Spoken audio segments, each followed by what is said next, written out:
तुळापर संगम भाग 1. शिवनेरीवर शिवबाचा पाळणा आंधळू लागला. आईसाहेबांचा आनंद पाळण्यात झोके घेत होता. धार्मिक रीतिरिवाज आईसाहेब मोठ्या आस्थेने पाळीत. त्यांचे उपाध्याय मल्हार भट आर्वीकर हेच शिवनेरीवर असल्यामुळे प्रत्येक गोष्ट अचूक घडत होती. उपाध्यायांनी शिवबाचं सूर्यदर्शन विधिपूर्वक करण्यासाठी मुहूर्त सांगितला. एक उषःकाल न्हाऊन, काजळ लावून, नवे कपडे घालून शिवबा सूर्यदर्शनासाठी तयार झाला. आईसाहेबांनी शिवबाला घेऊन अंधारातून उजेडात पाऊल टाकले. हे शिवबाचे पहिले सीमोल्लंघन होते. शिवबाने सूर्यदर्शन घेतले. सूर्याने शिवदर्शन घेतले. दोघेही दिपले. शहाजीराजे यावेळी आपल्या पराक्रमामुळे दुनिया दिपवीत होते. पण मोगलांच्या करता वास्तविक गुलामगिरी न मानणारा तो मानी सिंह दिल्लीच्या शहाजहानचा 5,000 सरदार म्हणून निरुपायाने राबत होता. राजे नूतन पुत्र दर्शनासाठी फार उत्सुक झाले होते, पण मोहिमांपासून मोकळीक मिळत नव्हती. दर्याखानचा पराभव करून राजे शिवनेरीवर दौडले. शिवबा दिवसेंदिवस मोठा, बाळसेदार आणि राजबिंडा दिसत होता. शहाजीराजे शिवनेरीवर आले. गडावर गडबड उडून गेली. आईसाहेबांनी पदरसावरीत शिवबाला राजांच्या हाती दिले. राजांनी प्रेमभराने पुत्रमुख पाहिले. पुत्रदर्शन घेतले. शहाजीराजांनी हत्तीपासून हिऱ्यापर्यंत सर्व आकारांची व प्रकारांची खैरात केली. गडावरच्या लोकांना वाटले जन्माला आला तो केवळ सरदारपुत्र नव्हेच, राजपुत्र. शहाजहान बादशाह बुऱ्हाणपुरात येऊन दाखल झाला. 1 मार्च 1630. मालक आले. शहाजीराजांनी शिवबाचा व त्याच्या आईचा निरोप घेतला. ते गड उतरले. दौलताबादेस निजामशहाने मलिक अंबराचा पुत्र फत्तेखान याला आपल्या बायकोच्या हट्टाखातर मुख्य वजीर नेमले. वजीर मिळताच निजामशहालाच कैदेत टाकलं व कैदेतच त्याचा खून पाडला. हुसेन शहाजाद्याला फत्तेखानाने लगेचच गादीवर बसवलं. चैत्र उगवला. उन्हाळा संपला. लोक आता पावसाची वाट पाहू लागले. परंतु पाऊस अजिबातच पडला नाही. दुसरे वर्ष आलं. दुष्काळ पडला. जमिनीला भेगा पडल्या. झाडांचे खराटे झाले. निवडुंगाचे काटे झोडून लोक निवडुंग खाऊ लागले. इतकेच काय, पण एवढा हाहाकार उडाला की लोक भूक भागवण्यासाठी जनावरांचे शेण खाऊ लागले. कुत्र्याचे मांसही. भूक भूक करून लोक जागोजागी मरू लागले. काही ठिकाणी तर माणसांनीच माणसांचे मांस खाल्ले.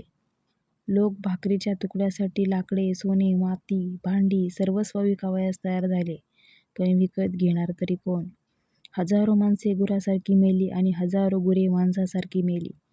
मोगलांच्या स्वाऱ्या त्यातच चालू होत्या. काय उरले होते नव्हते तेही लुटून नेले.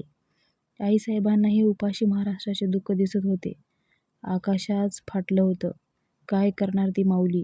या हालांतून कोणीही सुटलं नाही. देहूच्या त्या देवमासालाही यातून मोकळीक नव्हती. तुकोबांची पहिली बायको, एक मुलगा अन्न करीत मरण पावली. तुकोबांचे फार प्रेम होते या दोघांवर. स्वतःचेही उपाशीच होते. वैतागून ते म्हणाले, बाईला मेली मुक्त झाली, देवे माया सोडविले. पोर मेले बरे झाले, देवे माया विरहित केले. माता मेली मज देखता, तुका म्हणे हरली चिंता. बरे झाले देवा निघाले दिवाळे, बरी या दुष्काळी पिढा गेली. बरे झाले जगी पावलं मान, बरे गेले धन ढोरे गुरे. तुकोबांच्या हृदयाला उसासारखा चरक लागला. चिरडत मरत वर्ष संपले. नवीन वर्षाचा मृगराज आला आणि धो धो पाऊस पडून पृथ्वीचा सुगंध घमघमला. सृष्टी न्हाऊन निघाली. आसमानी संपली, परंतु सुलतानी कायमच होती. लोकांच्या वेदना समर्थांच्या डोळ्यापुढे आणि कानाभोवती कल्लोळ करत होत्या. मग यावर उपाय कोणता? उपाय एकमेव होता, स्वतंत्र महाराष्ट्र राज्याची स्थापना, स्वराज्याची स्थापना. पण त्याकरता महाराष्ट्र धर्म जागा व्हावयास हवा होता ना. निजामशाही बुडवण्याचा चंग शहाजहानने बांधला होता. शहाजीराजांनीही मोगलशाही सोडली आणि निजामशाहीत प्रवेश केला. राजांसारख्या शूराची निजामशाहीला गरज होती. शहाजहान बादशाह स्वतः मात्र दिल्लीला निघून गेला. कारण त्याची लाडकी पत्नी बाळंतपणात मरण पावली होती. शहाजहानने दुःखात दख्खनचा नाद सोडला नाही. महाबत खानाने दौलताबादला वेढा दिला. 1 मार्च 1633 तो दिवस. शहाजीराजांनी व आदिलशाहीच्या सर्व सरदारांनी दौलताबाद लढण्याची शिकस्त केली. पण अखेर दौलताबाद पडली, निजामशाही बुडाली, असं महाबत खानाला व शहाजहानला वाटलं. पण शहाजीराजांनी एक जबरदस्त डाव मांडला. त्यांनी मुरार जगदेव या विजापूरच्या मोठ्या सरदाराला म्हटलं की एक निजामशाहीची दौलताबाद राजधानी गेली म्हणून काय झालं? आपण दुसरा वारस तख्यात उभा करून राजधानी बनवू. तुम्ही मला मदत करा व आपण मोगलांस हाकलून काढू. एका बादशहाचे बाहुले हाती धरून सत्ता आपल्या हाती घेण्याचा हा महत्त्वाकांक्षी डाव राजांनी मांडला. शहाजीराजांची राजकीय कामगिरी व योग्यता फार मोठी होती. त्यांच्या या मसलतीस अखेर यश आलं. विजापूरच्या आदिलशहाने शहाजीराजांना निजामशाही पुन्हा उभी करण्याकरता मदत द्यायचं कबूल केलं. मुरार जगदेव शहाजीराजांच्या पाठीशी उभे राहिले. निजामशाहीपैकी एक मूर्तिजा म्हणून लहानसा वंशज जीवधनच्या किल्ल्यावर कैदेत होता. शहाजीराजांनी झपाट्याने जीवधनवर जाऊन त्या मुलाला ताब्यात घेतले. जीवधनगड जुन्नर तालुक्यात आहे. राजे मूर्तिजाला घेऊन संगमनेर जवळच्या किल्ल्यावर आले. राजांनी त्या मूर्तिजाला बादशाह निजामशाह बनवले. त्याच्या डोक्यावर छत्र धरले व स्वतः त्याचे मुख्य वजीर बनले. त्या मूर्तीच्या मागे असलेली शहाजीराजांची मूर्ती म्हणजे एक स्वतंत्र मराठा राजाची मूर्ती होती. शहाजीराजांनी पूर्वी अनेकदा नोकऱ्या बदलल्या. एका सुलतानाची नोकरी सोडून दुसऱ्या दरबारात जाऊनच ते उभे राहिले. त्यांचे मन सुलतानाच्या नोकरीत असंतुष्ट होते. या बंधनांचा त्यांना तिटकारा वाटत होता. अखेर त्यांनी स्वतंत्र राज्य स्थापनेचा धाडसी प्रयत्नही पुणे प्रांतात करून पाहिला. दुर्दैवाने तो फसला. पण अनुभव वाया गेला नाही. एका नामधारी बादशहाला स्वतःच्या मांडीवर घेऊन साऱ्या राज्य स्वतः करावयाचे. शहाजीराजांच्या स्वतंत्र इच्छा सर्व धडपडीचे मूळ कुठे असेल? स्वतःच सत्ताधीश राजे बनावे अशी महत्त्वाकांक्षा फुलविणारी शक्ती राजांच्या मागे होती. हा मंत्र देणारी कोणती व्यक्ती होती? इतिहासाला माहीत नाही. पण ती व्यक्ती असावी जिजाबाई, शहाजीराजांच्या राणीसाहेब.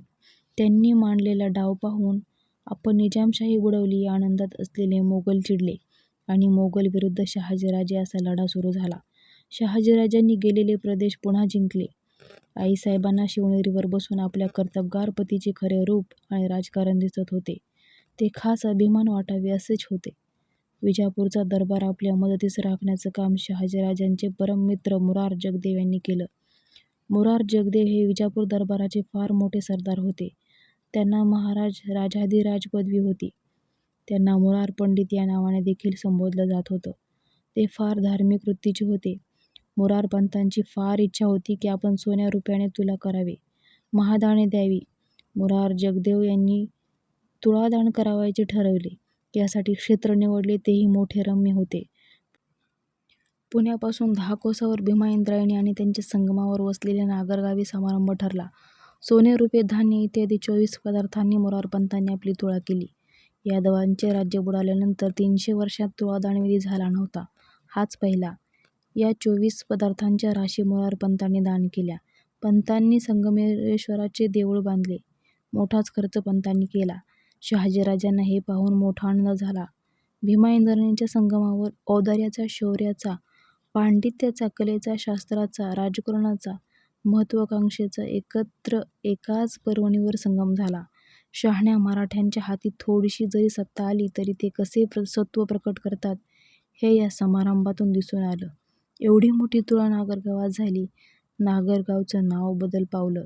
नागरगावचे तुळापूर झाले.